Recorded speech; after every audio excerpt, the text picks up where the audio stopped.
জুমার নামাজ শেষে শিশুদের সঙ্গে খুনসুটিতে মেতে উঠলেন তারেক রহমান। ভূমিকম্পে কেঁপে উঠল দেশ। গণমাধ্যমের সর্বোচ্চ স্বাধীনতা নিশ্চিত করা হবে বললেন তথ্যমন্ত্রী। কলকাতায় অগ্নিকাণ্ডে ৮ ব্যবসা প্রতিষ্ঠান পুড়ে ছাই। পাকিস্তানের হামলায় ২২৮ তালেবান যোদ্ধা নিহতের দাবি। ভারত নাকি পাকিস্তান, সেমিফাইনালের পথে কারা এগিয়ে? শুভ সন্ধ্যা, স্বাগত জানাচ্ছি বাংলাদেশ প্রতিদিন সংবাদে। সাথে আছে আমি তানজির রহমান। এতক্ষণ শুনছিলেন সংবাদ শিরোনাম, এবারে থাকছে বিস্তারিত সংবাদ। জুমার নামাজ শেষে শিশুদের সঙ্গে খুনসুটিতে মেতে উঠেছেন প্রধানমন্ত্রী তারেক রহমান। শুক্রবার রাজধানীর একটি মসজিদে নামাজ আদায় শেষে মসজিদ প্রাঙ্গণে উপস্থিত শিশু কিশোরদের সঙ্গে কুশল বিনিময় করেন তিনি। এ সময় এক শিশু সরল কণ্ঠে প্রশ্ন করেন, আপনি রোজা রাখেন?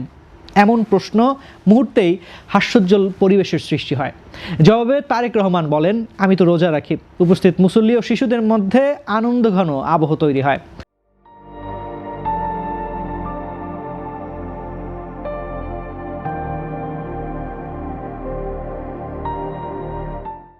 আরেক শিশু তাকে বলে, আঙ্কেল আমি সব রোজা রাখি। তখন তিনি শিশুটির মাথায় স্নেহ ভরে হাত বুলিয়ে দিয়ে বলেন, ভেরি গুড।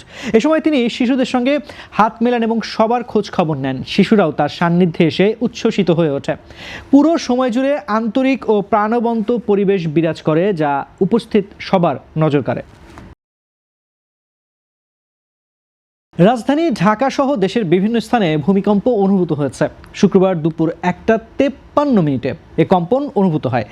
বাংলাদেশ আবহাওয়া অধিদপ্তর জানিয়েছে, ভূমিকম্পের উৎপত্তিস্থল ছিল খুলনার সাতক্ষীরার আশাশুনি উপজেলায়। রিখটার স্কেলে এর মাত্রা ছিল 5.4। কম্পনের স্থায়িত্ব ছিল কয়েক সেকেন্ড। তাৎক্ষণিকভাবে বড় ধরনের ক্ষয়ক্ষতির খবর পাওয়া যায়নি। এর আগে বৃহস্পতিবার দুপুর 12:04 ঢাকা সহ দেশের বিভিন্ন এলাকায় আরেকটি ভূমিকম্প অনুভূত হয়।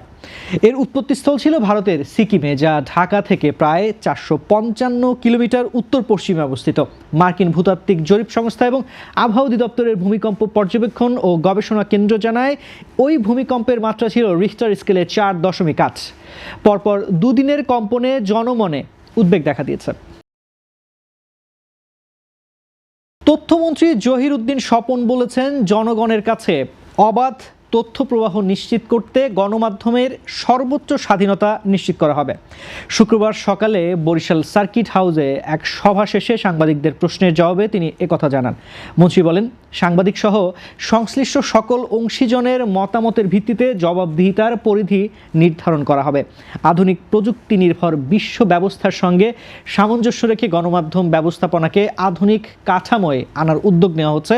তথ্য মন্ত্রণালয়ের প্রতিষ্ঠার সময় প্রযুক্তিভিত্তিক গণমাধ্যমের প্রসার না থাকলেও বর্তমানে দ্রুত পরিবর্তিত পরিস্থিতির সঙ্গে খাপ খাওয়ানো জরুরি বলে তিনি উল্লেখ করেন। বরিশাল আদালতে বিচারক ও আইনজীবীদের মনোমালিন্যের বিষয়ে তিনি বলেন, বিষয়টি সম্পর্কে পুরোপুরি অবগত নন। জেলা প্রশাসকের সঙ্গে কথা বলে প্রয়োজন হলে আইনমন্ত্রীর সঙ্গে আলোচনা করবেন। এর আগে সড়ক দুর্ঘটনায় ক্ষতিগ্রস্ত 61 জনের মাঝে বিআরটি এর 2,17,00,000 টাকার চেক প্রদান করেন তিনি। পর্যটন কেন্দ্র কুয়াকাটায় ভয়াবহ অগ্নিকাণ্ডে 8টি ব্যবসা প্রতিষ্ঠান পুড়ে ছাই হয়ে গেছে। শুক্রবার সকাল 6:30টার দিকে বেড়িবাঁধের বাইরে হোটেল সিকুইন সংলগ্ন এলাকায় এ দুর্ঘটনা ঘটে। আগুনে 2টি খাবার হোটেল, 2টি কাপড়ের দোকান, একটি মুদি মনোহারি, একটি ঝিনুকের দোকান, একটি জেনারেটরের দোকান ও একটি চায়ের দোকান সম্পূর্ণ ভস্মীভূত হয়। আরও 3টি দোকান আংশিক ক্ষতিগ্রস্ত হয়েছে। খবর পেয়ে কলাপাড়া ফায়ার সার্ভিসের একটি টিম ঘটনাস্থলে পৌঁছে প্রায় 1 ঘন্টার চেষ্টায় আগুন নিয়ন্ত্রণে আনে। ব্যবসায়ীরা জানান, অগ্নিকাণ্ডে প্রায় 1/2 কোটি টাকার ক্ষতি হয়েছে। আগুনের সূত্রপাত সম্পর্কে তাৎক্ষণিকভাবে কিছু জানা যায়নি। প্রত্যক্ষদর্শীরা বলেন, সকালে দোকানগুলো তালাবদ্ধ ছিল। একটি কক্ষে অবস্থানরত ব্যক্তি নিরাপদে বের হতে সক্ষম হন। রমজানে এমন ক্ষতিতে ব্যবসায়ী পরিবারগুলো চরম দুর্ভোগে পড়েছেন। এবার থাকছে আন্তর্জাতিক সংবাদ। পাকিস্তান আফগানিস্তান সীমান্তে চলমান সংঘর্ষে 228 জন তালেবান যোদ্ধা নিহত হয়েছেন বলে দাবি করেছে পাকিস্তান সেনাবাহিনী। শুক্রবার এক সামরিক মুখপাত্র জানান, এ হামলায় আরও অন্তত 14 জন তালেবান যোদ্ধা আহত হয়েছেন। পাকিস্তানের সামরিক বাহিনীর দাবি, সংঘর্ষে তালেবানের 74টি সামরিক চৌকি সম্পূর্ণ ধ্বংস করা হয়েছে এবং 18টি চৌকি সেনাবাহিনীর নিয়ন্ত্রণে নেওয়া হয়েছে। এর আগে প্রধানমন্ত্রী শাহবাজ শরীফ এর মুখপাত্র মোশাররফ জাইদি 133 জন নিহত, 200 জনের বেশি আহত হওয়ার তথ্য দিয়েছিলেন। অন্যদিকে আফগানিস্তানের প্রতিরক্ষা মন্ত্রণালয় পাল্টা দাবি করেছে, বৃহস্পতিবার রাতে তারা পাকিস্তানের 19টি সামরিক চৌকি ও 2টি ঘাঁটি দখল করেছে। তাদের দাবি অনুযায়ী এ সময় 55 জন পাকিস্তানি সেনা নিহত হয়েছেন। সীমান্তে উত্তেজনা অব্যাহত রয়েছে।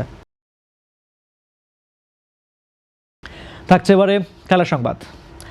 আইসিসি টি-20 বিশ্বকাপের সুপার 8 পর্বে শেষ 4-এর লড়াই জমে উঠেছে। ইতিমধ্যে গ্রুপ 1 থেকে দক্ষিণ আফ্রিকা এবং গ্রুপ 2 থেকে ইংল্যান্ড সেমিফাইনাল নিশ্চিত করেছে। বাকি 2 স্থানের জন্য লড়ছে ভারত, ওয়েস্ট ইন্ডিজ, নিউজিল্যান্ড ও পাকিস্তান। গ্রুপ 1-এ ভারত ও ওয়েস্ট ইন্ডিজের পয়েন্ট সমান, তবে রান গড়ে এগিয়ে রয়েছে ক্যারিবীয়রা।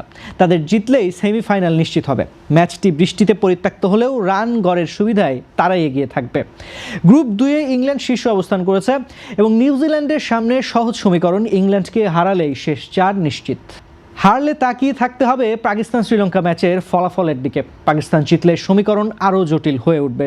সব মিলিয়ে শেষ ম্যাচগুলোই নির্ধারণ করবে কারা উঠবে সেমিফাইনালে। উত্তেজনা এখন তুঙ্গে। দর্শক, এই ছিল আজকের সংবাদ। সবশেষ খবর জানতে চোখ রাখুন বাংলাদেশ প্রতিদিনের ইউটিউব চ্যানেল ও ফেসবুক পেজে। এতক্ষণ সঙ্গে থাকার জন্য ধন্যবাদ সবাইকে।